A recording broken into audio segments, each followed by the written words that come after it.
Topic है वो है कंजंक्शन। अब कंजंक्शन का नाम सुनते ही आप में से 50% के स्टूडेंट ये सोचते होंगे कंजंक्शन बहुत ही हार्ड टॉपिक है, जैसे पॉजिटिव वर्ब हार्ड है वैसे कंजंक्शन भी हार्ड है।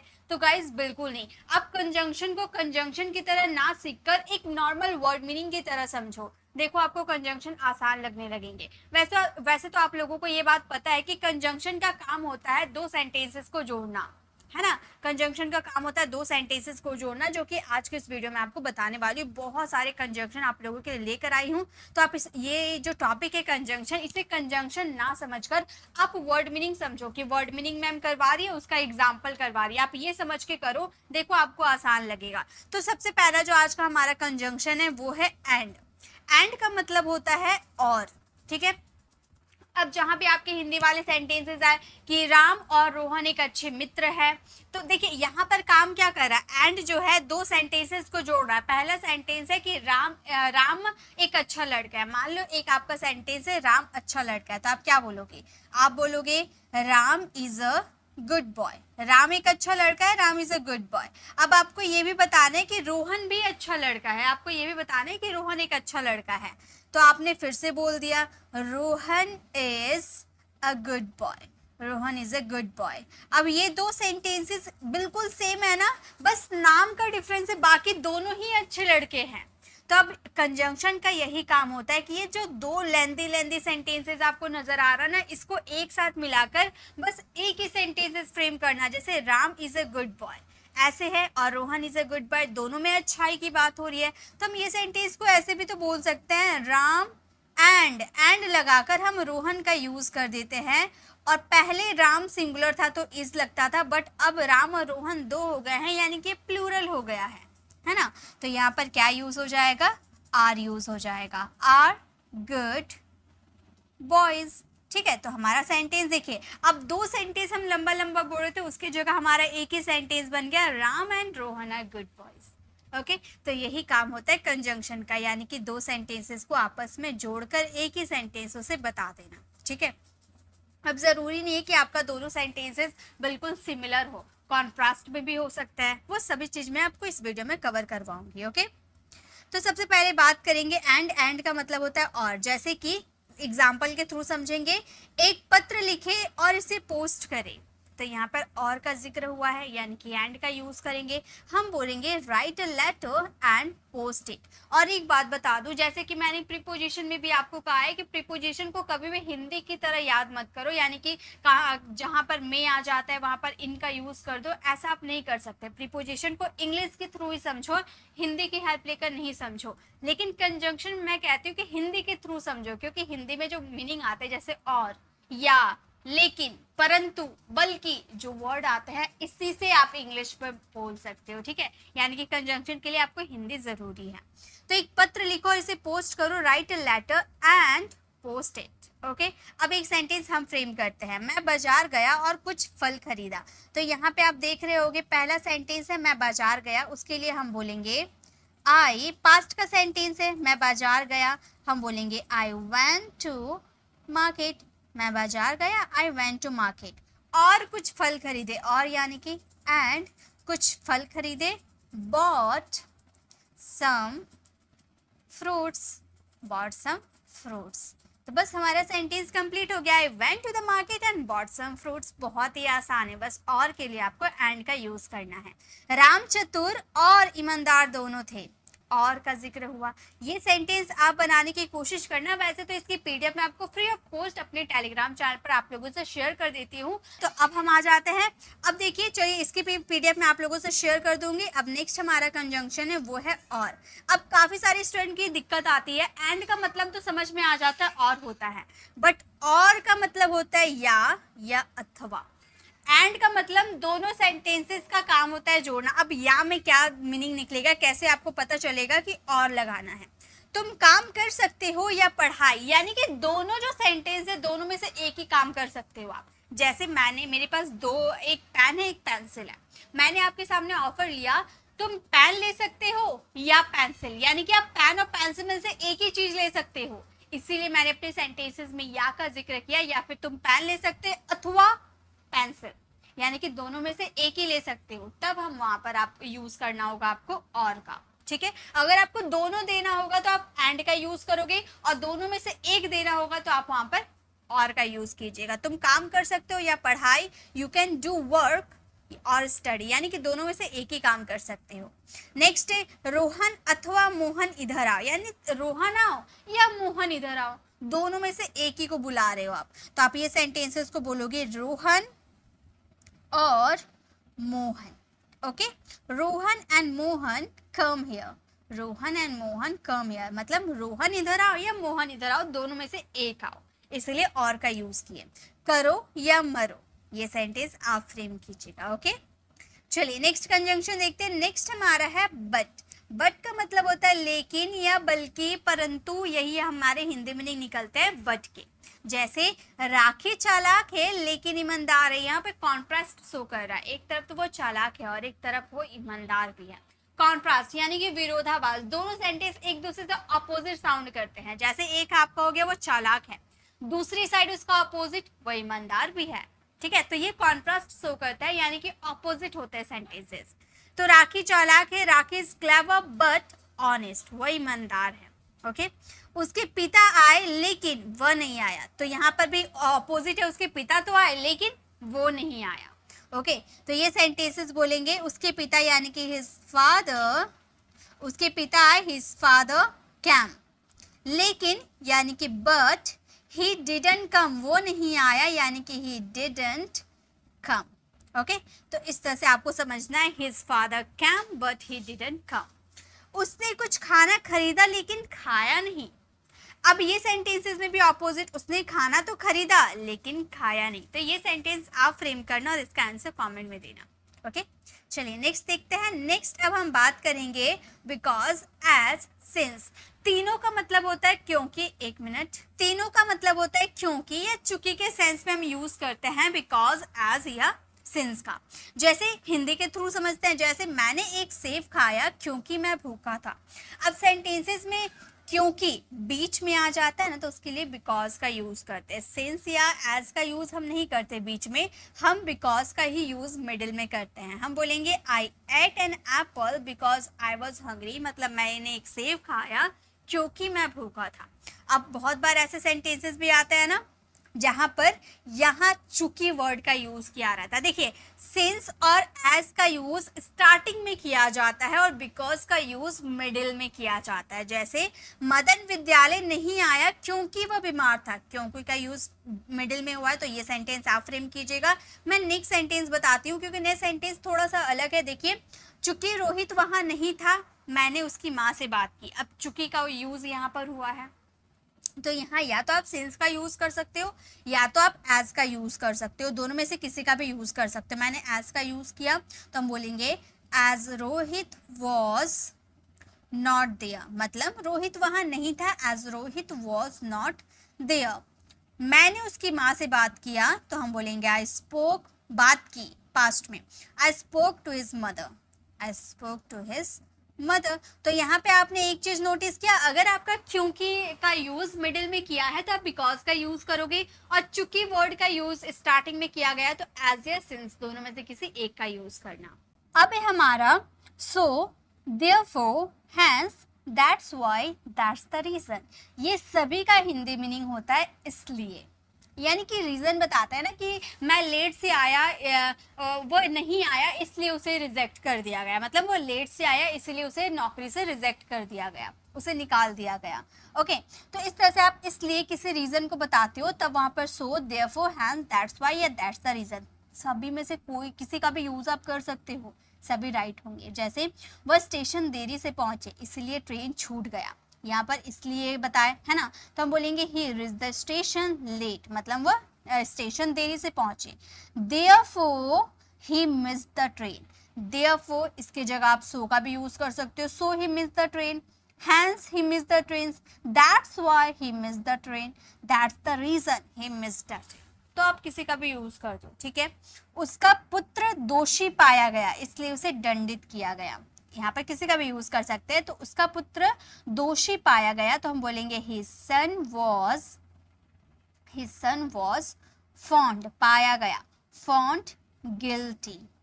उसका बेटा गिल्ट मतलब उसका जो पुत्र है, बेटा जो है वो दोषी पाया गया, his son was found guilty.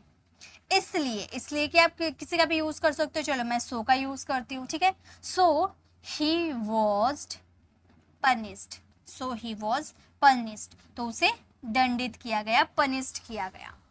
Next है उसने बकाया नहीं चुकाया, बकाया यानी कि ड्यूज, मैं यहाँ पर लिख देती हूँ, ठीक है। उसने बकाया नहीं चुकाया इसलिए वे मुश्किल में थे। ये सेंटेंस आप फ्रेम करना, इसका आंसर कमेंट में देना। अगर कोई दिक्कत आती है तो मैं इसकी पीडीएफ जब अपलोड करूंगी तो आप वहां से देख सकते हो, ठीक है।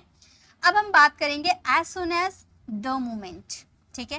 एज सुन एज और द मोमेंट यानी कि जैसे ही, ये ऐसा सेंटेंसेस इसमें आते हैं जो एक एक्शन कंप्लीट हुआ और दूसरा एक्शन तुरंत स्टार्ट होता है।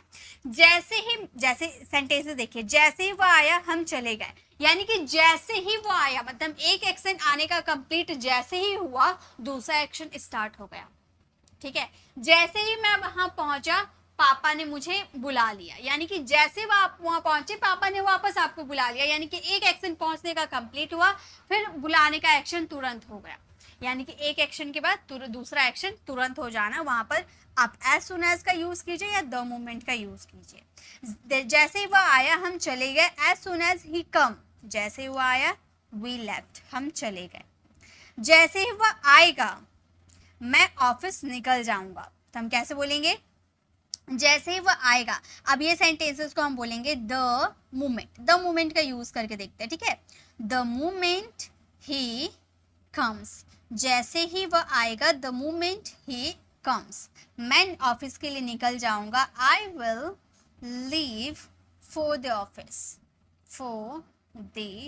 ऑफिस, मैं ऑफिस के लिए निकल जाऊंगा। अब यहाँ पर आप नोटिस कर रहे होगे कि यहाँ पे हमने गागेगी का यूज किया तो यहाँ पे हमने विल का यूज किया, बट यहाँ पे गागेगी का यूज हुआ है बट हम यहाँ पर विल का यूज नहीं किए, ऐसा क्यों?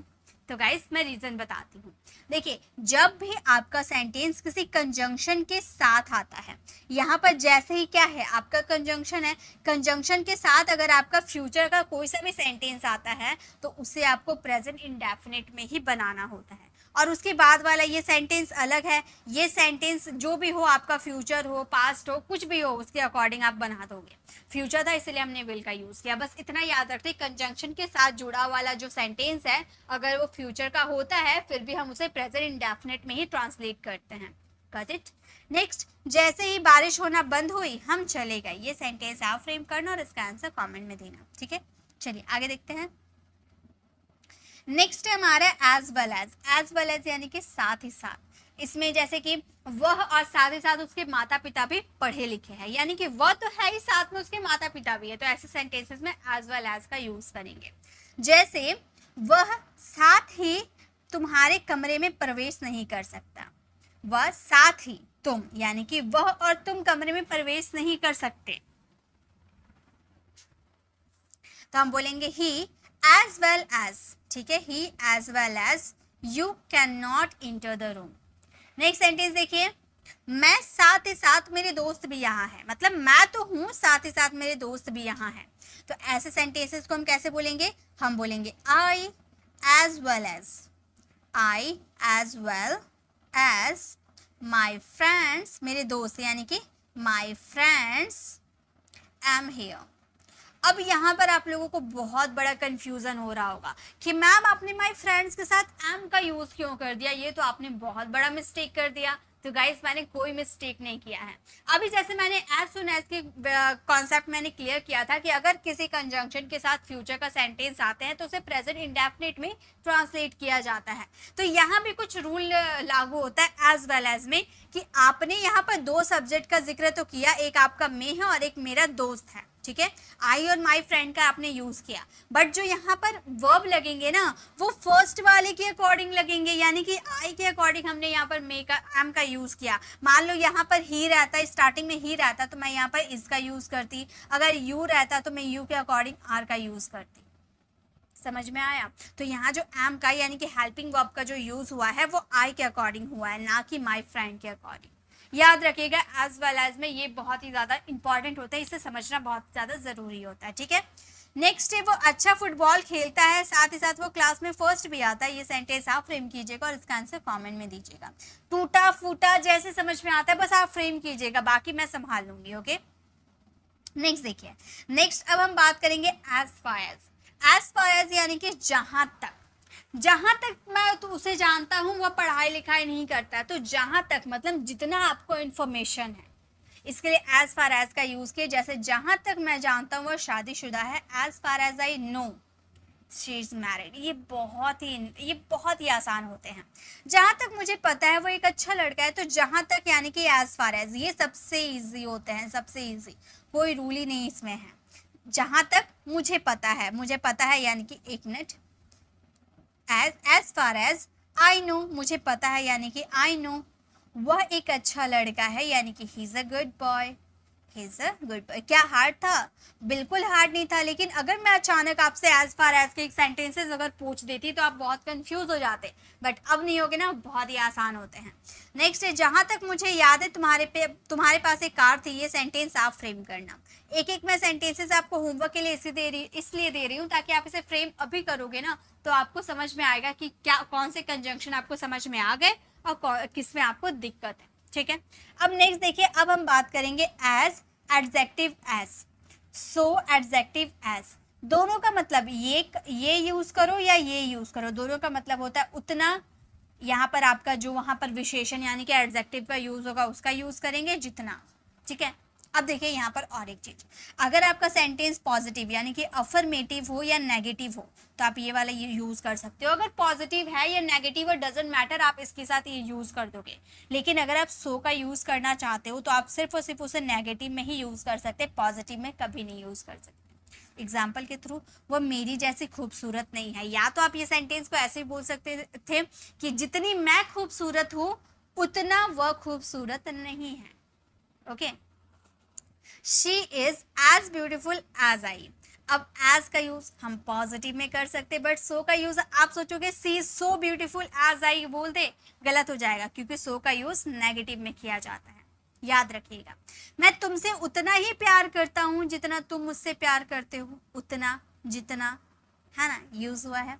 तो हम ये सेंटेंसेस को बोलेंगे या ये भी हमारा सेंटेंस पॉजिटिव है यानी कि एज का यूज करेंगे। हम बोलेंगे I love you as much as, जितना उतना, you love me, I love you as much as you love me। मैं तुमसे उतना प्यार करता हूँ जितना तुम मुझसे प्यार करते। तुम मेरे जितना चालाक नहीं हो, या फिर आप ऐसे बोल सकते हो जितनी मैं चालाक हूँ उतनी तुम चालाक नहीं हो, ऐसे भी आप सेंटेंसेस को बोल सकते हो। ठीक है, चलिए आगे देखते हैं। नेक्स्ट है एज इफ एज दो। एज इफ एज दो, दोनों में से किसी का भी यूज कर दो, दोनों का हिंदी मीनिंग होता है जैसे कि या मानो। वो ऐसे व्यवहार करता है जैसे कि वो कहीं का राजा हो, या फिर ऐसे व्यवहार करती है मानो वो कहीं की महारानी हो, ऐसे बोलते हैं ना। तो उसके लिए आप एज इफ या एज दो का यूज कर सकते हो। एग्जाम्पल, उसने ऐसा व्यवहार किया मानो उसे परवाह ही नहीं था, he acted as if he didn't care, या फिर एज दो ही डिडंट केयर। ओके, वो उसे देखकर ऐसे मुस्कुराई जैसे कि दोनों पुराने दोस्त हो, जैसे कि या मानो दोनों पुराने दोस्त थे। दोनों में से कोई भी हिंदी मीनिंग निकालो, सेंस वही निकलेंगे। ठीक है, तो उसने उसे देखकर ऐसे मुस्कुराई यानी कि सी स्माइल्ड एट हिम।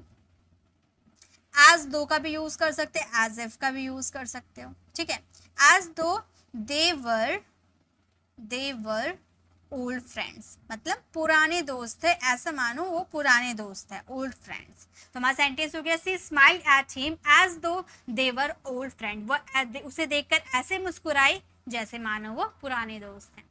तुम तो हमें ऐसे बता रहे हो जैसे कि तुम्हें सब पता है। ये सेंटेंस आप फ्रेम करना। ऐसा बहुत सारे सेंटेंसेस हम यूज करते हैं अपनी डेली लाइफ में। नेक्स्ट देखिए, यहाँ पर बहुत सारे कंजंक्शन आपको दिख रहे होंगे। ऑल्दो, दो, इवन इफ, इवन दो।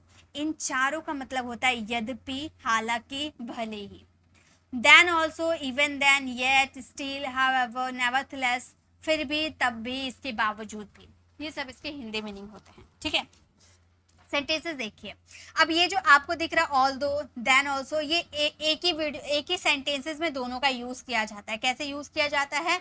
हालांकि वो बीमार थे फिर भी वह कार्यालय में आए। हालांकि, हालांकि, ठीक है, यहाँ पर हालांकि हुआ, ठीक है। हालांकि के लिए आप ऑल दो, इवन इफ, इवन दो किसी का भी यूज कर सकते हो, तो मैंने इवन दो का यूज किया।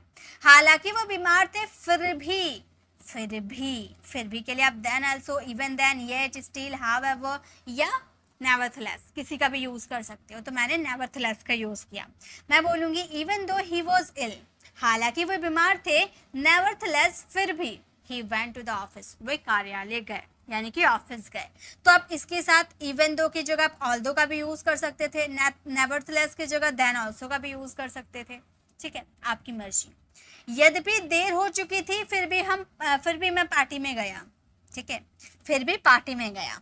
तो यद्यपि आप दो का भी यूज कर सकते हो, ऑल दो का भी यूज कर सकते हो, ठीक है, किसी का भी यूज कर सकते हैं। Though it was late, it was late, यद्यपि देर हो चुकी थी, दो इट वॉज लेट, फिर भी वो मैं पार्टी में गया, तो फिर भी के लिए हम स्टिल का भी यूज कर सकते हैं, है ना। तो हम बोलेंगे she still went to the party, went to the party। तो हमारा सेंटेंस हो गया, though it was late he still went to the party. हालांकि बारिश हुई थी हम लोग टहलने नहीं गए। ये सेंटेंस आप फ्रेम करना। और एक चीज मैं आपको क्लियर कर दूं, आप ऑल दो किसी का भी यूज करो, तो यहाँ पे आप तो एक चीज आप लगा रहे हो ना, नेवरथलेस का यूज करो, इवन दो, स्टिल, ये सब का यूज कर रहे हो। आप इन सब का यूज ना करके सिर्फ एक कॉमा भी अगर आप लगा देते हो ना, तो भी चल जाएगा। जी बिल्कुल।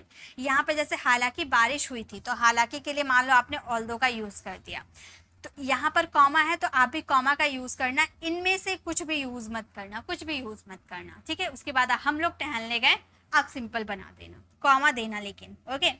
अब बनाना मैं चेक कर लूंगी क्या गलत है क्या सही है, ओके। चलिए नेक्स्ट अब देखते हैं। नेक्स्ट अब है ईदर और। इसका तो यूज बहुत ज्यादा किया जाता है, ये तो आप लोगों को भी पता होगा। ईदर और का मतलब होता है या तो ये या तो वो।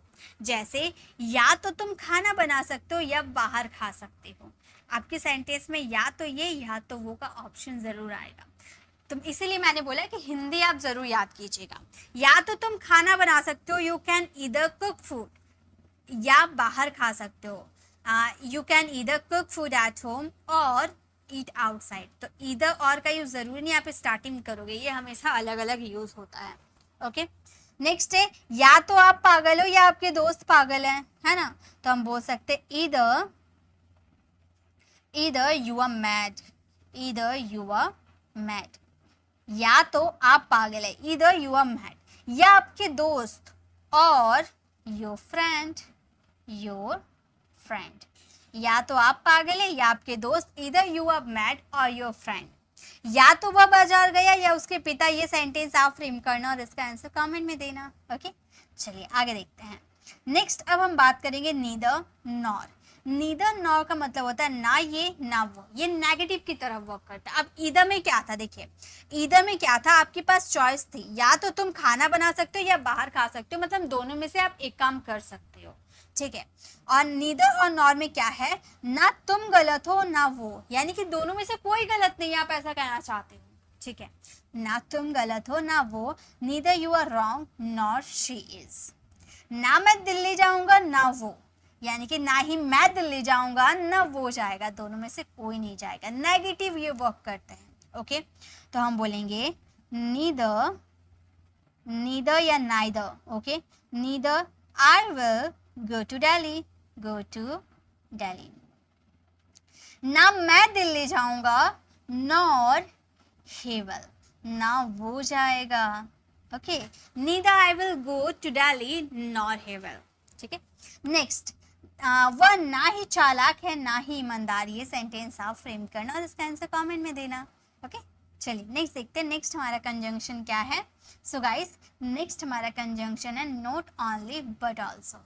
नॉट ओनली बट ऑल्सो का मतलब होता है ना केवल बल्कि। जैसे वह ना केवल अच्छा पढ़ता ही है बल्कि वह अच्छा गाना भी गाता है, मतलब पढ़ाई और गाने दोनों में वो परफेक्ट है। तो आप ऐसे बोलते हो ना केवल वो अच्छा पढ़ता है बल्कि अच्छा खेलता भी है। Not only does she study well, ना केवल वह अच्छा पढ़ता है बल्कि अच्छा खेलता भी है, but also plays very well. Okay, next है वह ना केवल गा रहा है बल्कि नृत्य भी कर रहा है।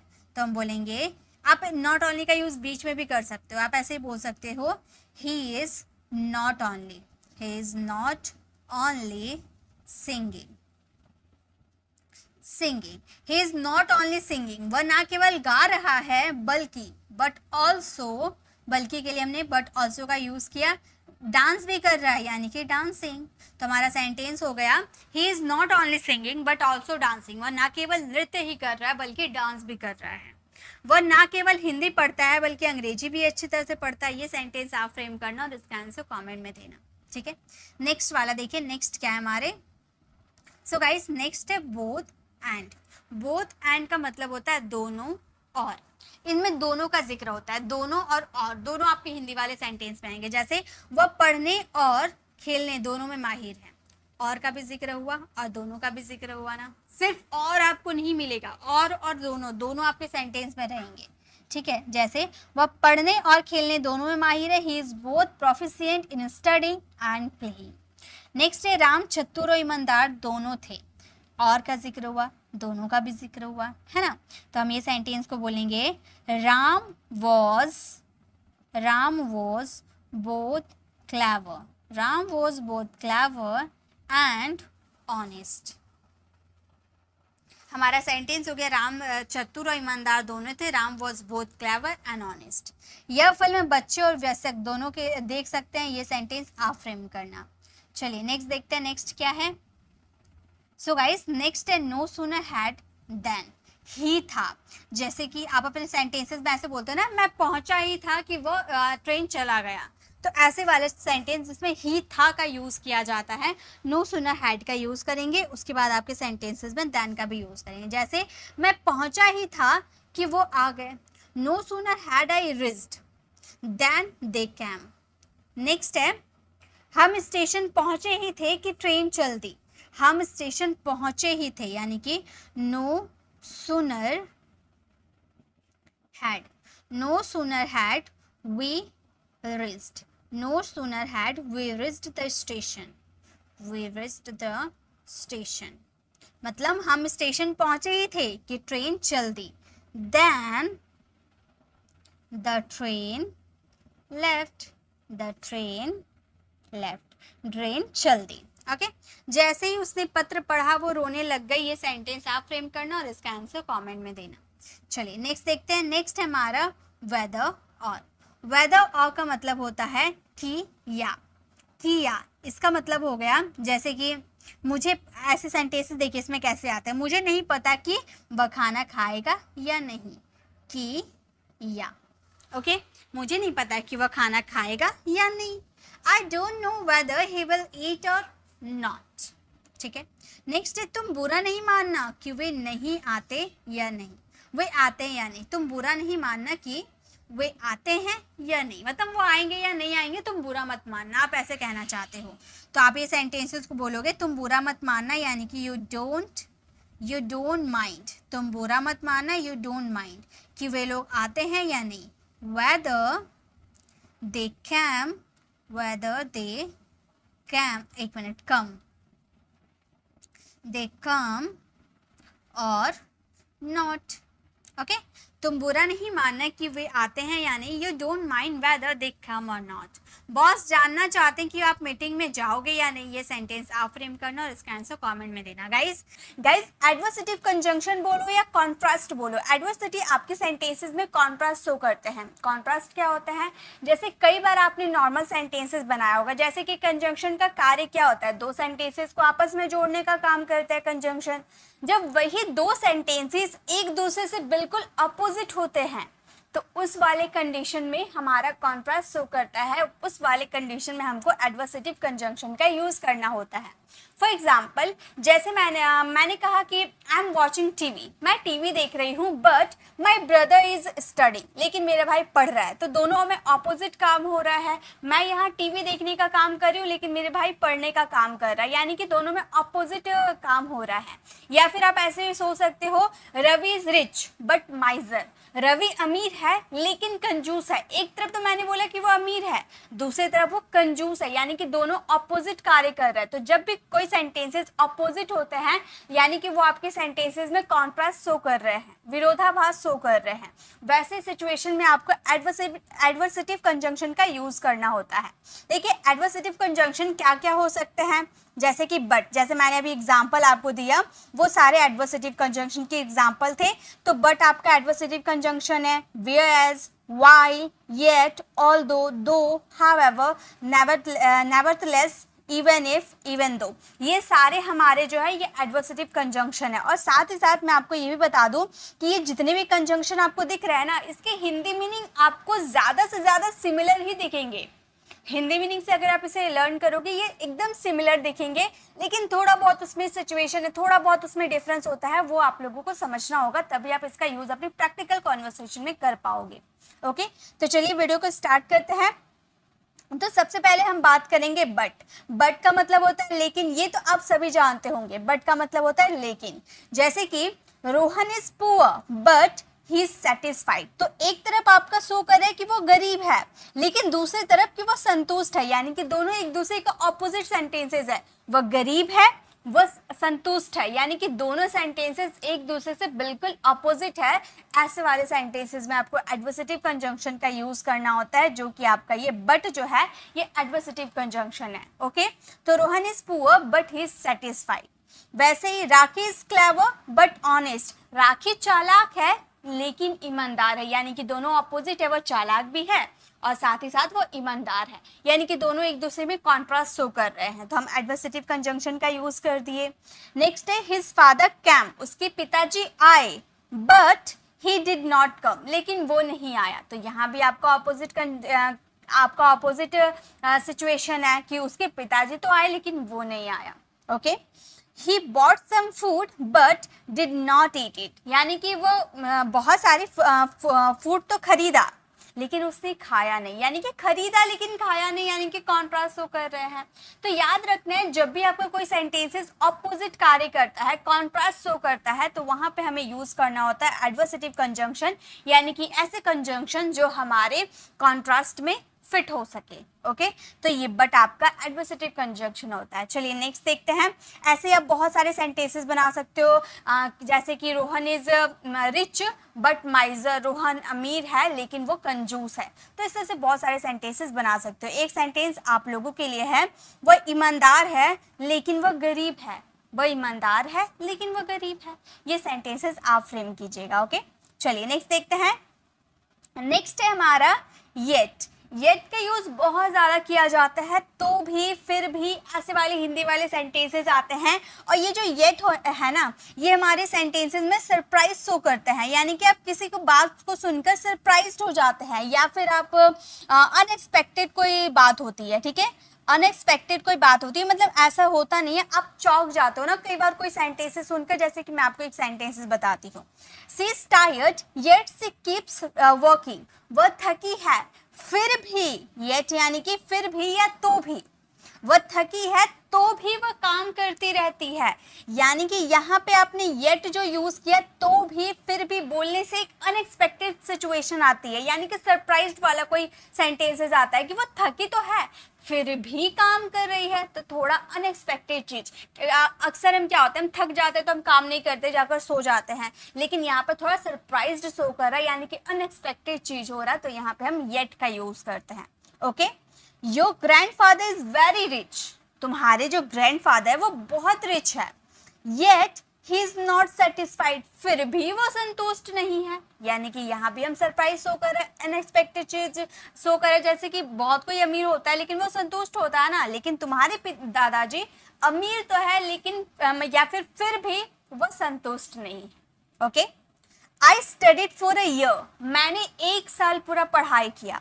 Yet I failed the exam, लेकिन मैं एग्जाम में फेल हो गया। तो यहाँ पर सरप्राइज हुआ ना कि मैंने पूरे साल मन लगा के पढ़ा फिर भी मैं फेल हो गया, यानी कि यहाँ पर अनएक्सपेक्टेड। मैंने पूरा साल पढ़ा, यानी कि मैं पास हो जाना चाहिए था मुझे, लेकिन मैं फेल हो गया। तो यहाँ पे अनएक्सपेक्टेड कोई बात होती है, सरप्राइज्ड वाली कोई बात होती है। आप हिंदी वाले सेंटेंसेस तो भी फिर भी ऐसे वाले सेंटेंसेस आते हैं तो वहाँ पे येट का यूज किया जाता है। ये भी कॉन्ट्रास्ट शो करते हैं, यानी कि बिल्कुल एक दूसरे के अपोजिट होते हैं। ओके, तो यहाँ पे एडवर्सेटिव कंजंक्शन येट का यूज किए। ठीक है, मैंने उसे मारा फिर भी उसने मुझे कुछ नहीं किया, यानी कि यहाँ पे सरप्राइज की बात हुई है ना कि मैंने उसे मार दिया फिर भी उसने मुझे कुछ नहीं किया। ओके, चलिए आगे देखते हैं। नेक्स्ट हमारा है वाइल या वेयर, दोनों एक ही होते हैं, दोनों एक ही होते हैं। अगर अलग अलग ये वाइल के ना और भी काफी सारे यूजेस होते हैं, अलग अलग कंडीशन में यूज होता है। कभी ये प्रीपोजिशन के रूप में यूज होता है, तो अलग अलग तरह से ये यूज होता है। यहाँ पे हम कंजंक्शन, एडवर्सेटिव कंजंक्शन के रूप में वाइल का यूज देख रहे हैं, जिसके हिंदी मीनिंग होते हैं जबकि, और ये भी एडवर्सेटिव कंजंक्शन है। देखिए एग्जाम्पल कैसे है। रोहित इज लेजी, रोहित आलसी है, while his sister is active, जबकि उसकी बहन जो है वो फुर्तीली है, यानी कि एक्टिव है। तो यहाँ भी दोनों में अपोजिट कार्य हो रहा है, कॉन्ट्रास्ट होकर रहा है कि रोहित आलसी है लेकिन जबकि उसकी बहन जो है वो एक्टिव है। ओके, आई वॉज क्राइंग, मैं रो रहा था, वाइल ही वॉज लाफिंग, जबकि वह हंस रहा था। ठीक है, तो यहाँ भी आप रो रहे थे और वो हंस रहा था, यहाँ भी कॉन्ट्रास्ट होकर रहा है। ठीक है, नेक्स्ट है राजू इज इंटेलिजेंट, राजू बुद्धिमान है, तेज है, जबकि यानी कि while his brother is a fool, जबकि उसका भाई मूर्ख है। Raju is intelligent while his brother is fool, यानी कि राजू इंटेलिजेंट है जबकि उसका भाई फूल है, मूर्ख है। Okay, he is very rich, वो बहुत अमीर है।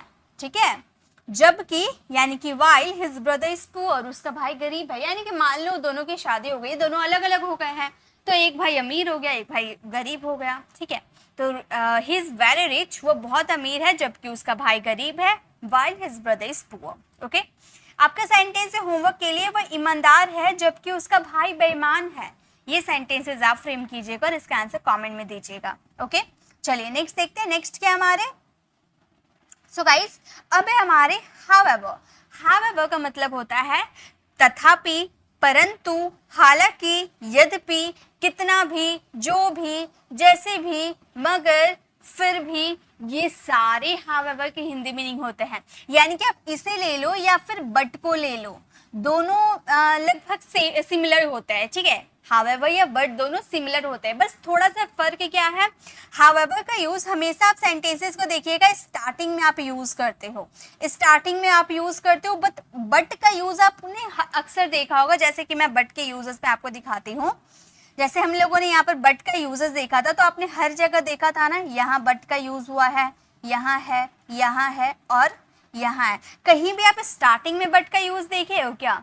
नहीं, ये स्टार्टिंग में यूज नहीं होता, ये मिडिल में ही यूज होता है, दो सेंटेंसेस को जोड़ता है मिडिल में रहकर।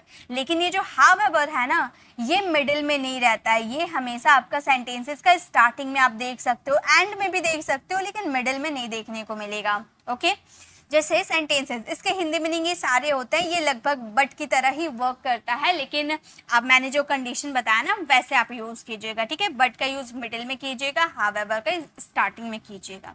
ओके, जैसे we all tried our best, हम अपनी पूरी कोशिश करेंगे। ओके, हमने अपनी पूरी कोशिश किया।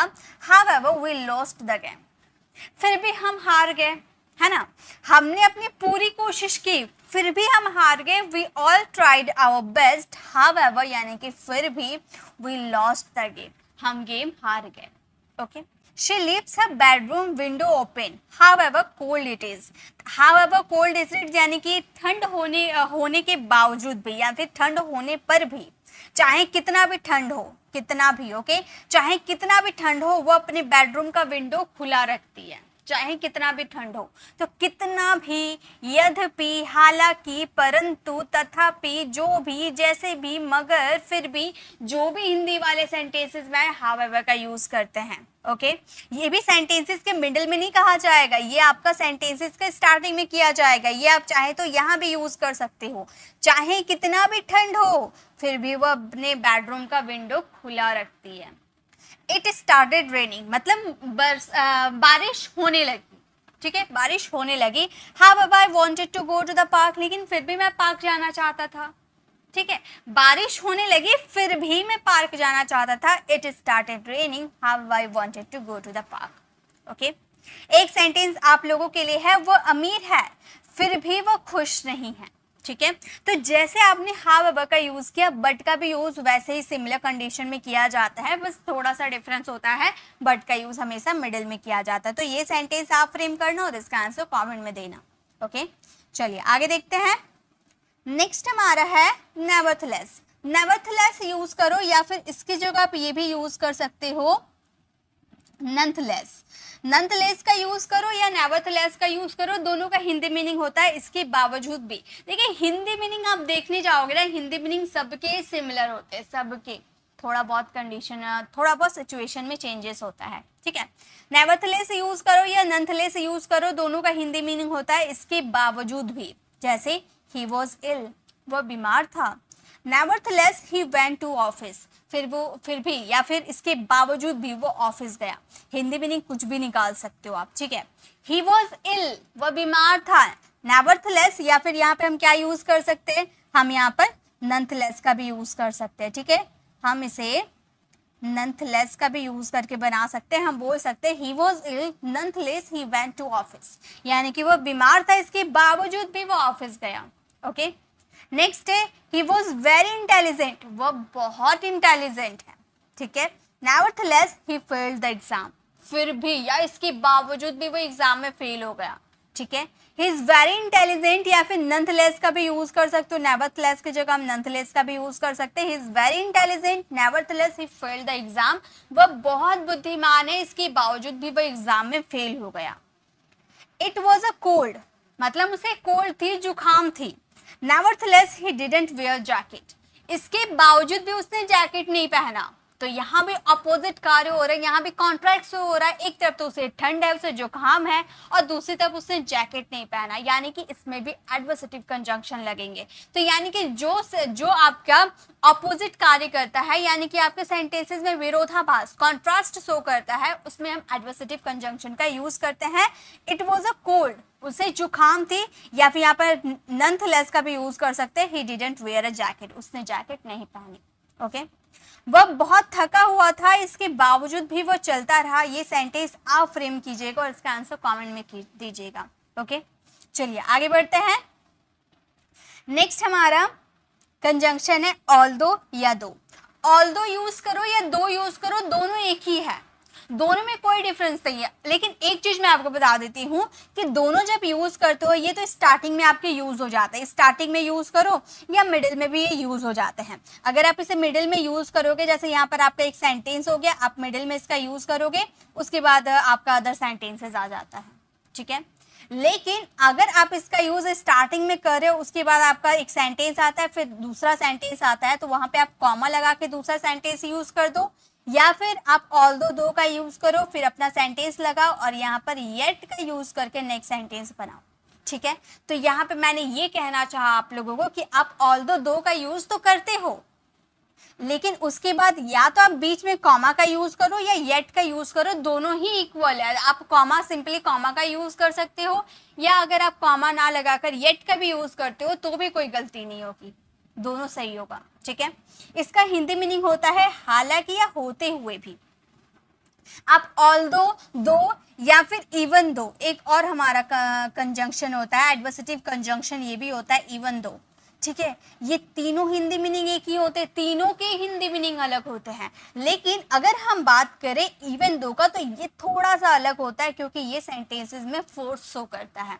ये दोनों आपके नॉर्मल सेंटेंसेस में यूज होते हैं, लेकिन इवन दो आपके थोड़े से अलग सेंटेंसेस में यूज होता है, वो मैं आपको आगे एक्सप्लेन करूंगी। ठीक है, तो अभी हम बात करेंगे ऑल्दो और दो की। इसका हिंदी मीनिंग होता है हालांकि या होते हुए या भले ही, यही आपके हिंदी मीनिंग होते हैं। ठीक है, जैसे although it rained he went for a walk. ठीक है, ऑल्दो हालांकि बारिश हुई, हालांकि बारिश हुई, we went for a walk, यानी कि बारिश होते हुए भी। ऑल्दो के बाद आपने जो यहाँ कॉमा का यूज किया है, आप यहाँ कॉमा की जगह येट का भी यूज कर सकते थे, कोई दिक्कत नहीं था। ठीक है, though it was late he still went to the party. Though, तो तो यहाँ पर जो आपने स्टिल का यूज किया ना, ये स्टिल जो है ना ये भी एडवर्सेटिव कंजंक्शन है, ठीक है, ये भी एडवर्सेटिव, एक मिनट, ये स्टिल जो है ये भी आपका एडवर्सेटिव कंजंक्शन है, ठीक है। जो अभी हम लोग कंजंक्शन सीख रहे हैं ना, ये भी कंजंक्शन है। आपने कई बार स्टील का यूज देखा, वो वहां भी आपका कॉन्ट्रास्ट शो करता है, ठीक है। तो स्टील भी आपका एडवर्सेटिव कंजंक्शन होता है। नेक्स्ट है रामू इज पुअर, रामू गरीब है, ऑल्दो ही इज ऑनेस्ट, या फिर आप ऐसे बोल सकते हो कि गरीब होते हुए भी रामू, सॉरी ऑनेस्ट, गरीब होते हुए भी रामू ऑनेस्ट है, ठीक है।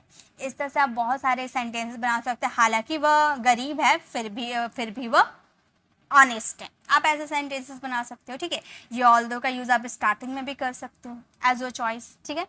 हालांकि वह मैच जीत गया फिर भी वो उदास था, ये सेंटेंस आप फ्रेम कीजिएगा और इसका आंसर कमेंट में दीजिएगा, ओके। चलिए नेक्स्ट देखते हैं। नेक्स्ट क्या है? सो गाइस नेक्स्ट है हमारा इवन दो। अभी मैंने आपको क्लियर किया था ना, दो, ऑल्दो, इवन दो लगभग सिमिलर है, लेकिन ऑल्दो और दो तो बिल्कुल डिट्टो जुड़वा भाई है, बट इवन दो थोड़ा सा अलग है, क्योंकि ये सेंटेंसेस में आपका थोड़ा फोर्स शो करता है, ठीक है। ये सेंटेंसेस में हम थोड़ा फोर्स देते हैं। हिंदी मीनिंग सिमिलर होते हैं, हालांकि यह होते हुए हिंदी मीनिंग बिल्कुल सिमिलर होते हैं, लेकिन ये सेंटेंसेस में थोड़ा सा इसे फोर्स दिया जाता है।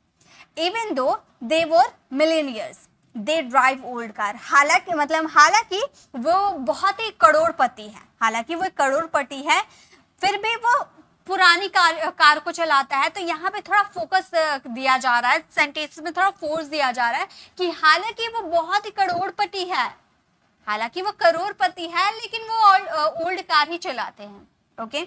We are still very hungry even though we ate very much, यानी कि हमने बहुत सारे खाने खाने के बावजूद, या फिर हालांकि हमने बहुत सारा खाना खाया फिर भी हम अभी भूखे ही हैं, okay. Even though she was very tired, हालांकि वो बहुत टायर्ड है, सी डिसाइडेड टू गो आउट, फिर भी वो बाहर जाने के लिए रेडी हो गई, फैसला ले लिया उसने बाहर जाने के लिए, ओके। तो ये आपके सेंटेंसेस में थोड़ा सा फोर्स हो करता है, वो आपके ऑल्दो और दो थोड़ा नॉर्मल सेंटेंसेस में यूज होते हैं, बट ये जो इवन दो है ना, ये थोड़ा आपका सेंटेंसेस में थोड़ा फोर्स देता है, बाकी सिमिलर है, ओके। चलिए आगे देखते। ये सेंटेंस आप लोगों के लिए गरीब होते हुए भी वह सबकी मदद करता है, ये सेंटेंस आप फ्रेम कीजिएगा और इसका आंसर कमेंट में दीजिएगा, ओके। ये अभी आप फ्रेम करके इसका आंसर कमेंट में देते हुए चलो, ताकि आपको सारे कंजंक्शन क्लियर हो जाए।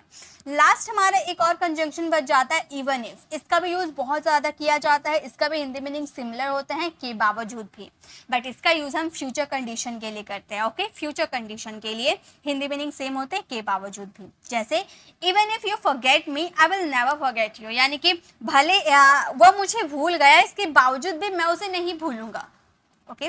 वह मुझे भूल गया, तुम मुझे भूल गए, इसके बावजूद भी मैं तुम्हें नहीं भूलूंगा। नेक्स्ट है even if Rahul doesn't help me, Rahul मेरी मदद नहीं करता है इसके बावजूद भी आई विल हेल्प एवरीवन, लेकिन मैं सबकी मदद करता हूँ, इसके बावजूद भी मैं सबकी मदद करता हूँ, ओके। राहुल मेरी मदद नहीं करता है इसके बावजूद भी मैं सबकी मदद करूंगा, ठीक है। Even if he doesn't call me, वह मुझे कॉल नहीं करती है इसके बावजूद भी I will talk to him, फिर भी मैं उससे बात करूंगी, इसके बावजूद भी मैं उससे बात करूंगी, ओके। यहाँ भी आपका ऑपोजिट सिचुएशन है, जैसे कि ही डजंट कॉल मी, वो मुझे कॉल नहीं करता है, इसके बावजूद भी I will talk to him, इसके बावजूद भी मैं उससे बात करूंगी। तो यहाँ पे वो मुझे कॉल नहीं करता है लेकिन मैं उससे बात करूंगी, ये दोनों में कॉन्ट्रास्ट है, दोनों एक दूसरे का ऑपोजिट है। तो इस ऐसे वाले सेंटेंसेस में आपको एडवर्सेटिव कंजंक्शन का यूज करना होता है, ओके। एक सेंटेंस आप लोगों के लिए, भले ही बारिश आई मैं तो बाजार जाऊंगा, यानी कि भले ही बारिश हुई मैं बाजार जाऊंगा, ये सेंटेंस आप फ्रेम कीजिएगा और इसका आंसर कमेंट में दीजिएगा। देखिए इसके हिंदी मीनिंग भले ही, इसके बावजूद भी, जो भी आप निकाल लो। आज जैसे कि ये आपका सेंटेंस है, even if you forget me I will never forget you, भले ही तुम मुझे भूल जाओ पर मैं तुम्हें नहीं भूलूंगा।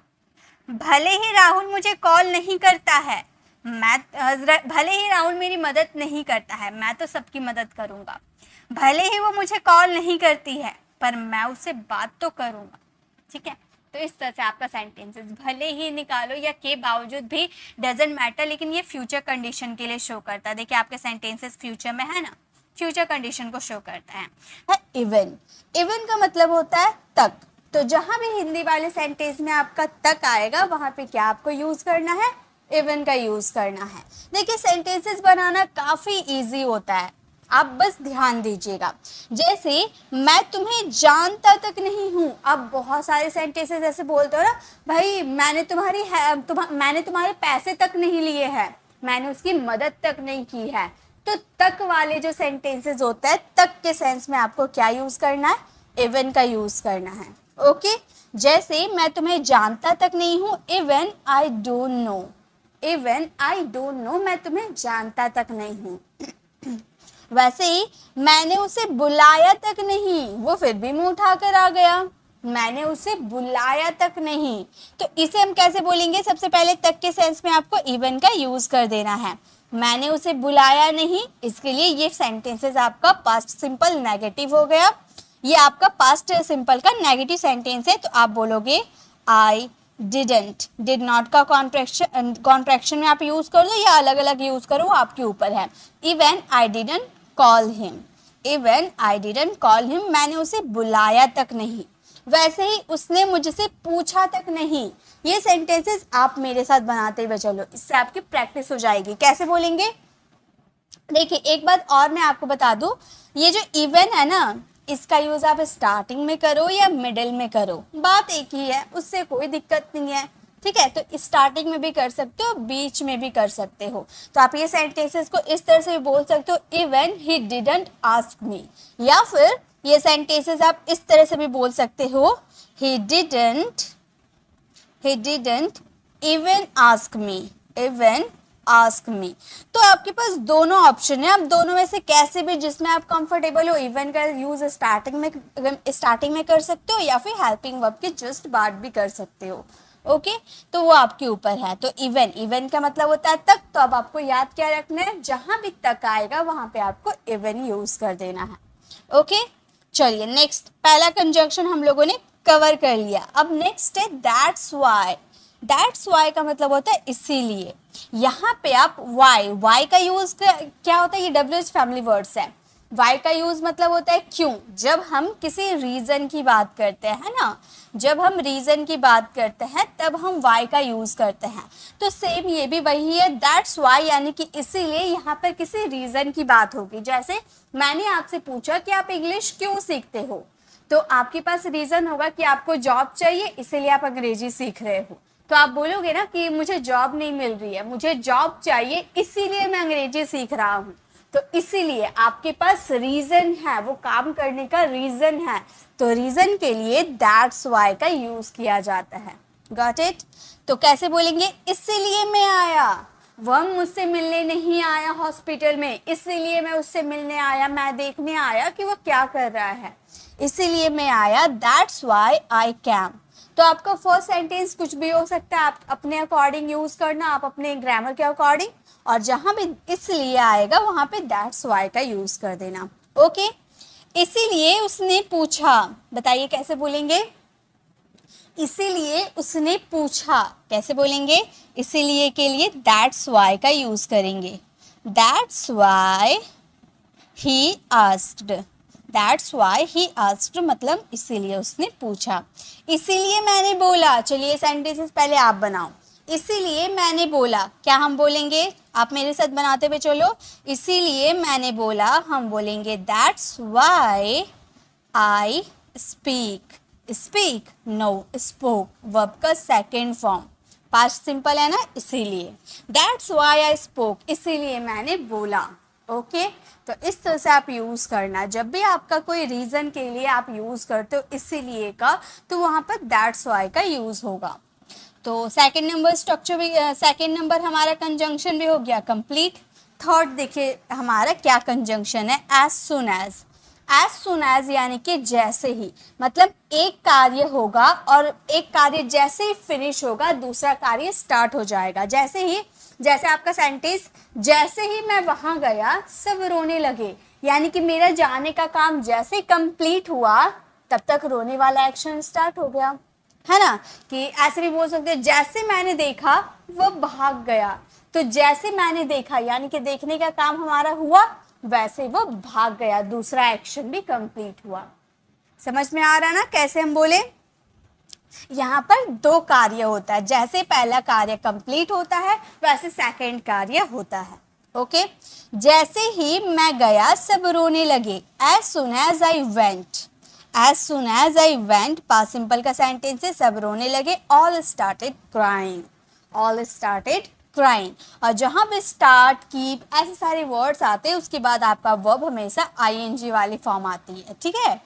जैसे ही उसने देखा, जैसे ही उसने देखा मैं 9 2 11 हो गई, तो जैसे उसने देखा यानी कि देखने का काम कंप्लीट हुआ, मैं भी गायब हो गई, है ना। तो जैसे ही उसने देखा, इसके लिए हम जैसे ही के लिए एज सुन एज का यूज करेंगे। हम बोलेंगे as soon as he saw, as soon as he saw. जैसे ही मैंने आपसे बात की, बताइए इसकी इंग्लिश क्या होगी? जैसे ही मैंने आपसे बात की, जैसे ही मैंने आपसे बात की क्या बोलेंगे? हम बोलेंगे as soon as I talk to you, I talked to you. जैसे ही मैंने आपसे बात की, as soon as I talked to you. Okay, तो इस तरह से आप यूज़ करना एज सुन एज का। जब भी आपको, जैसे ही आपको एक एक्शन कंप्लीट होगा वैसे ही दूसरा एक्शन स्टार्ट होगा, वहाँ पर एज सुन एज का यूज़ करेंगे। नेक्स्ट स्टिल, स्टिल यानी कि अभी भी बहुत ही ज़्यादा यूज़ किया जाता है ये सेंटेंसेस में। तुम अभी भी मेरा इंतज़ार कर रहे हो, तुम अभी भी खा रहे हो, वो अभी भी सो रहा है। तो अभी भी जो आपके सेंटेंसेस में आता है उसके लिए आप स्टिल का यूज़ करोगे। ओके, जैसे मैं अभी भी इंतज़ार कर रही हूँ, I am still waiting for you. हमेशा आपका हेल्पिंग वर्ब के बाद आपका स्टिल का यूज़ होगा, हेल्पिंग वर्ब और मेन वर्ब के बीच में। Okay, I am still waiting for you. वह अभी भी भूखा है, कैसे बोलेंगे? वह अभी भी भूखा है, he is still hungry, he is still hungry. यहाँ पर कोई मेन वर्ब नहीं था तो हम लोगों ने सिर्फ हेल्पिंग वर्ब के बाद लगा दिए। ओके, तो आपको याद रखना है हेल्पिंग वर्ब के बाद आपका स्टिल का यूज होगा। मैं अभी भी यहाँ हूँ, कैसे बोलेंगे? मैं अभी भी यहाँ हूँ, I am still here, I am still here. मैं अभी भी यहाँ हूँ, I am still here. Okay, तो जब भी आपको अभी भी बोलना होगा उसके लिए आप स्टिल का यूज़ करना। नेक्स्ट देखिए, नेक्स्ट है वाइल। वाइल का मतलब होता है करते हुए। यहाँ पर दो एक्शन एक साथ होता है, जैसे वह पढ़ते हुए खा रहा था, यानी कि पढ़ भी रहा था खा भी रहा था। तो वाइल में आप याद रखिएगा इसमें दो एक्शन एक साथ होता है। जैसे कि मैं दौड़ते हुए बात कर रहा था, तो मैं दौड़ने का काम भी मैं कर रही थी और बात करने का काम भी मैं कर रही थी, यानी कि दो एक्शन साथ में कर रही थी। तो वहाँ पे हम यूज़ करेंगे वाइल का। जैसे कि वह पढ़ते हुए खा रहा था, मतलब पढ़ भी रहा था खा भी रहा था, तो हम बोलेंगे ही वॉज ईटिंग। वह खा रहा था, ही वॉज ईटिंग। पढ़ते हुए मतलब कोई काम करते हुए, तो वाइल स्टडिंग, वर्ब का फोर्थ फॉर्म। वाइल के बाद अगर कोई वर्ब आती है तो याद रखिएगा वर्ब का फोर्थ फॉर्म ही आती है। तो he was eating while studying.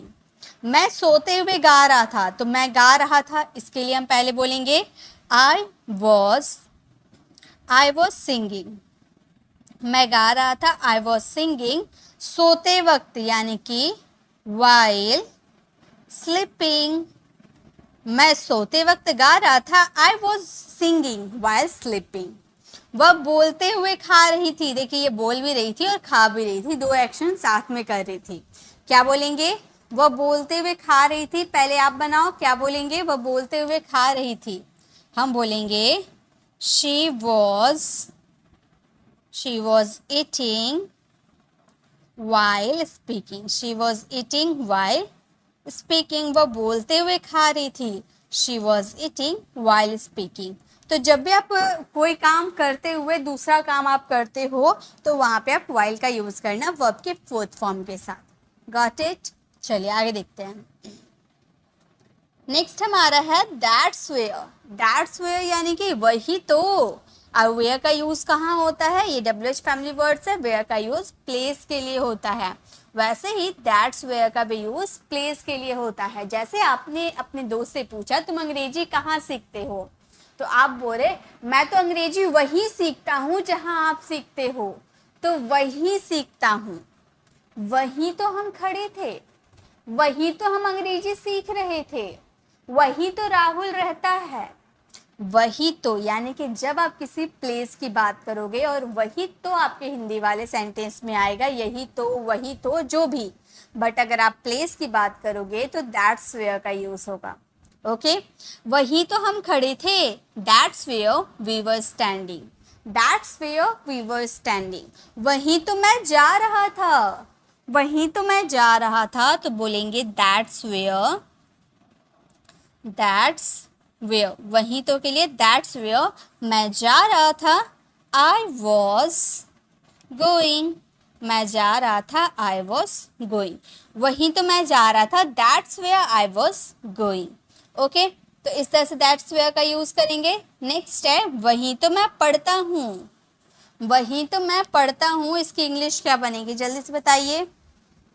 वहीं तो मैं पढ़ता हूँ, वहीं तो के लिए क्या बोलेंगे, दैट्स वेयर, हम बोलेंगे दैट्स वेयर मैं पढ़ता हूँ, I read, that's where I read, वहीं तो मैं पढ़ता हूँ, that's where I read.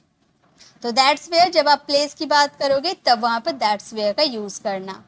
So next है हमारा ईदर। ईदर का मतलब होता है वो भी। मान लो आपका फ्रेंड राहुल का बर्थडे पार्टी है, ठीक है, तो आपका फ्रेंड आपको इनवाइट किया था बट आप गए नहीं।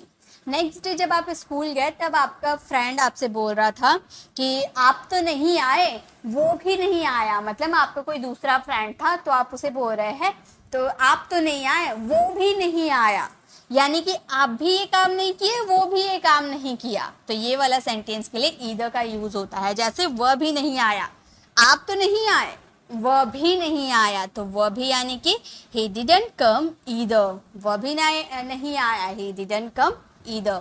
मुझे भी वो पसंद नहीं है, मतलब आपको तो पसंद नहीं है, मुझे भी वो पसंद नहीं है। ठीक है, समझ में आ रहा है ना आपका मीनिंग कैसे निकल रहा है, मतलब मुझे तो पसंद नहीं है, आपको तो पसंद नहीं है, मुझे भी वो पसंद नहीं है। तो इसके लिए हम क्या बोलेंगे, हम बोलेंगे आई डोंट लाइक, और इधर का यूज हमेशा लास्ट में होता है, ठीक है।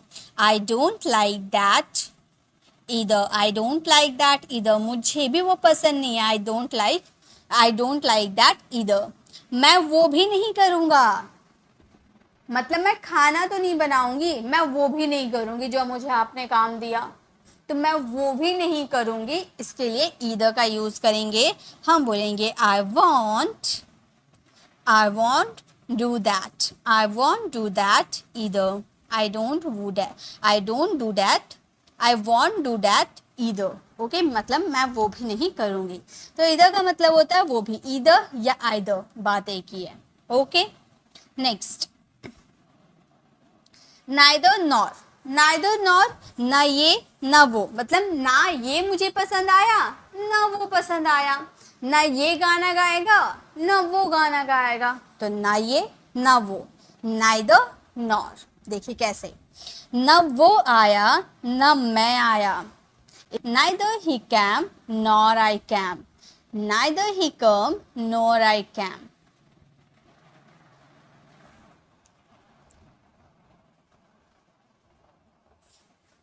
Neither he came nor I came। Okay, ना मैंने खाया ना उसने खाया, ना मैंने खाया ना उसने खाया, हम बोलेंगे neither I ate nor he ate। ना मैंने खाया ना उसने खाया, neither I ate nor he ate। ना मैंने बोला ना उसने बोला, ना मैंने बोला ना उसने बोला, तो बोलेंगे neither I said nor he said, nor he said। ना मैंने बोला ना उसने बोला, आप स्पोक का भी यूज कर सकते हो, सैड का भी यूज कर सकते हो। ना मैंने बोला ना उसने बोला, neither I sad nor he sad. तो ना ये ना वो, जहाँ भी आपका आएगा उसके लिए पहले आप स्टार्टिंग में नाइदर का यूज करना, फिर आपका एक सेंटेंस कंप्लीट हो जाएगा, फिर न का साउंड आएगा उसके लिए नॉर का यूज करना। ओके, चलिए अब आगे देखते हैं। नेक्स्ट है सच सच का मतलब होता है, सच यानी कि सच झूठ वाला सच मैं नहीं बोली, ठीक है।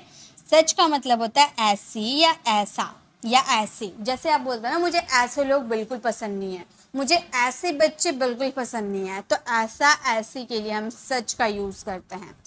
ऐसी बातें मुझे पसंद नहीं है, मेरे सामने ऐसी बातें मत किया करो, मुझे ऐसी बातें पसंद नहीं है, तब बोलोगे I don't like such talks. I don't like such talks मतलब मुझे ऐसी बातें पसंद नहीं है। ऐसा काम मैं नहीं करता, ऐसा काम मैं नहीं करता, तो हम बोलेंगे ऐसा काम मैं नहीं करता हूँ, ठीक है। प्रेजेंट की ही बात करिए, हम पास्ट आप नहीं समझिएगा, भले है नहीं आ रहा था लेकिन ये भी प्रेजेंट का ही शो कर रहा था। ऐसा काम मैं नहीं करता हूँ, हम बोलेंगे I don't do such work, I don't do such work. ऐसा काम मैं नहीं करता हूँ, I don't do such work. मुझे ऐसे लोग पसंद नहीं हैं, बताइए कैसे बोलेंगे, मुझे ऐसे लोग पसंद नहीं हैं। इसकी इंग्लिश कैसे बनाएंगे, हम बोलेंगे आई डोंट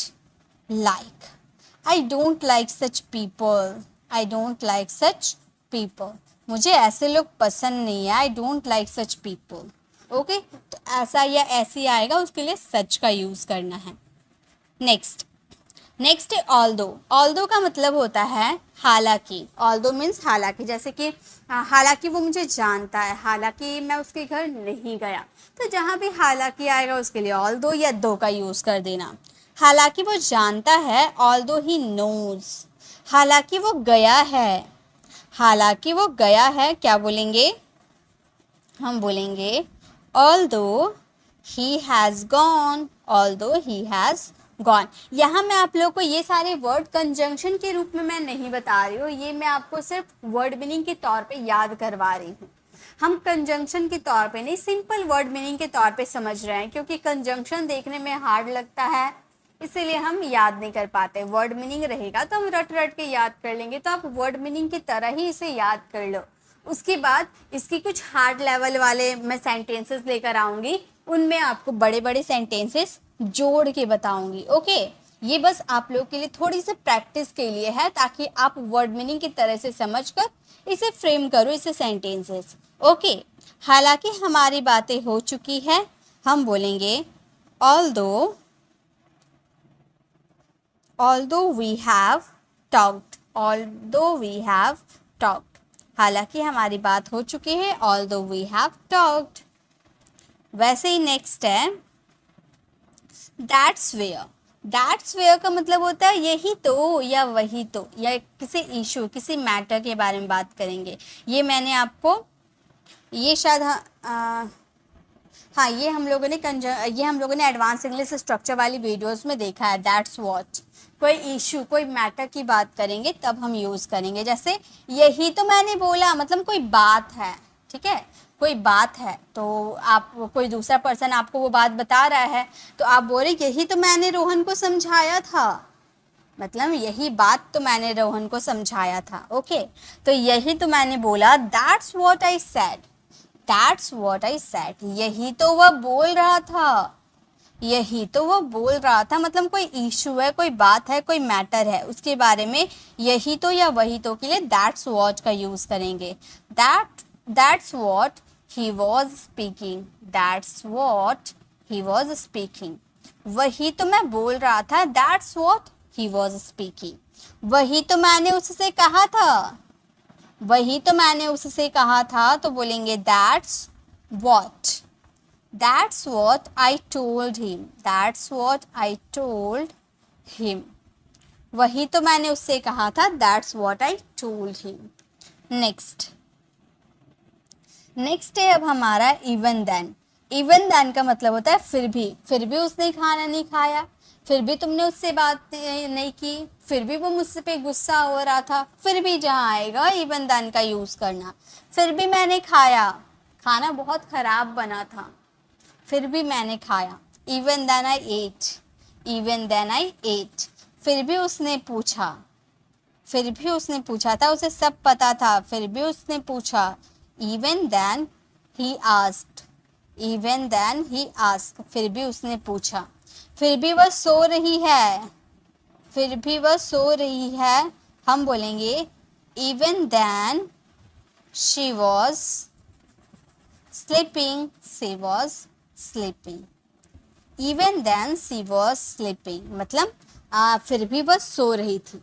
तो ये आपका सेंटेंस, जब भी आपका फिर भी आएगा आपके सेंटेंसेस में तो उसके लिए आपको इवन देन का यूज़ करना होगा। ओके, चलिए नेक्स्ट देखते हैं।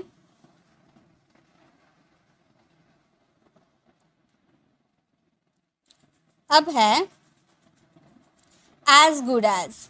एज गुड एज का मतलब होता है उतना अच्छा जितना, उतना अच्छा जितना। जैसे क्या तुम मेरे जैसे बाइक चला सकते हो, मतलब जितनी अच्छी तरह से मैं चला सकती हूँ क्या तुम उतने अच्छे से चला सकते हो, ऐसा अगर आपको बोलना हो तो एज गुड एज का यूज़ करना। ओके, जैसे क्या तुम मेरे जैसे बाइक चला सकते हो, can you ride bike as good as I can, मतलब जितनी अच्छी मैं चला सकती हूँ क्या तुम उतनी अच्छी चला सकते हो। Can you ride bike as good as I am, वह इतनी अच्छी अंग्रेजी बोल सकता है जितनी मैं, वह इतनी अच्छी अंग्रेजी बोल सकता है जितनी मैं, तो हम बोलेंगे वह अंग्रेजी बोल सकता है। He can speak English, he can speak English as good as, जितना मैं यानी कि आई कैन, मतलब जितना मैं बोल सकती हूँ, जितना मेरी अंदर एबिलिटी है। ओके, तो he can speak English as good as I can, जितना अच्छा मैं अंग्रेजी बोल सकती हूँ उतना अच्छा वो भी अंग्रेजी बोल सकती है। नेक्स्ट है एज फार एज, यानी कि जहाँ तक। जैसे आप बोलते हो ना, जहाँ तक मैं जानता हूँ रोहन 12 पास है, जहाँ तक मैं जानता हूँ कि रोहन या घर पे नहीं है, तो जहाँ तक यानी कि एज फार एज। जहाँ तक मैं जानता हूँ वो पढ़ता है, आपको कंफर्म नहीं है कि वो पढ़ता है या नहीं, आप अपनी बात बता रहे हो कि जहाँ तक मैं जानती हूँ वो पढ़ता है। As far as I know he studies, as far as I know he studies, जहाँ तक वो जानता है हम खेलते हैं, जहाँ तक वो जानता है यानी कि एज फार एज वो जानता है, ही नोज, हम खेलते हैं यानी कि वी प्ले। हमारा सेंटेंस हो गया जहाँ तक वो जानता है हम खेलते हैं, as far as he know he knows, okay he knows, as far as he knows we play. Okay, तो जब भी आपको जहाँ तक बोलना हो कि जहाँ तक आप ये जानते हो, जहाँ तक ये आपको पता है, उसके लिए आप एज फार एज का यूज़ करना। नेक्स्ट है वेदर और। वेदर और का मतलब होता है चाहे करे या ना करे, चाहे वो आए या ना आए मैं तो जाऊंगा, तो ऐसे आपका सेंटेंस आता है ना, चाहे, चाहे वो आए या ना आए, ठीक है, तो वेदर और, मैं तो जाऊंगा तो इसका सेंटेंस वेदर ही कम्स, ठीक है, whether he comes or not I will, whether he comes or not I will go, whether he comes or not I will go, चाहे वो आए या ना आए मैं तो जाऊंगा, चाहे वो देखे या ना देखे मैं तो देखूंगा, तो इसके लिए हम बोलेंगे whether they watch, whether they watch or not I will, or not I will। हमारा सेंटेंस है चाहे वो देखे या ना देखे मैं तो देखूंगा, whether they watch or not I will। Okay, I will watch कर सकते हो लेकिन दो बार एक ही वर्ब को यूज़ मत करना, एक ही बार वर्ब आपने यूज़ कर दिया ये काफ़ी है, ठीक है, एक बार आपने यूज़ कर दिया ये भी काफ़ी है। चलिए आगे देखते हैं। नेक्स्ट है as long as. As long as यानी कि जब तक, जब तक मैं यहाँ हूँ तुम्हारा कोई नहीं बिगाड़ सकता, तुम्हारा कोई भी कुछ बिगाड़ नहीं सकता, जब तक मैं वहाँ हूँ तुम्हें कोई हाथ तक लगा के दिखा नहीं सकता। तो जब तक यानी कि एज लॉन्ग एज, जब तक मैं यहाँ हूँ तुम कहीं नहीं जाओगे, मम्मी ने स्ट्रिक्ट परमिशन दिया है, जब तक मैं यहाँ हूँ तुम कहीं नहीं जाओगे। As long as I am here, as long as I am here, जब तक मैं यहाँ हूँ तुम कहीं नहीं जाओगे। You won't go anywhere, you won't go anywhere, जब तक तुम बोलोगे मैं भी बोलूँगा, जब तक तुम बोलोगे मैं भी बोलूँगा, तो हम बोलेंगे जब तक के लिए हम बोलेंगे as long as you speak, as long as you speak I will speak. तो हमारा सेंटेंस हो गया as long as you speak I will speak. जब तक तुम बोलोगे मैं भी बोलूँगा।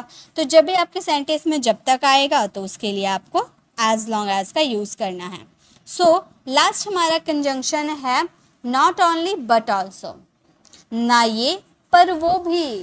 जैसे मैं हिंदी ही नहीं इंग्लिश भी जानता हूँ, मतलब एक चीज़ आप जानते तो हो, वो भी जानते हो, दूसरी चीज़ भी जानते हो, ठीक है। तो इसमें आप यूज़ करोगे नॉट ओनली बट ऑल्सो। मैं हिंदी ही नहीं इंग्लिश भी जानती हूँ। I not only know Hindi but also English. वह मेरा ही नहीं तुम्हारा भी भाई है। ये सेंटेंसेस आप फ्रेम करना, इसका आंसर कमेंट में ज़रूर देना। आपका गलत है या सही है मैं कमेंट में ज़रूर बताऊंगी। आपको ये वीडियो कैसे लगी कमेंट में ज़रूर बताइएगा। तो आज के इस वीडियो में हम लोगों ने सारे कंजंक्शन कंप्लीट किए हैं।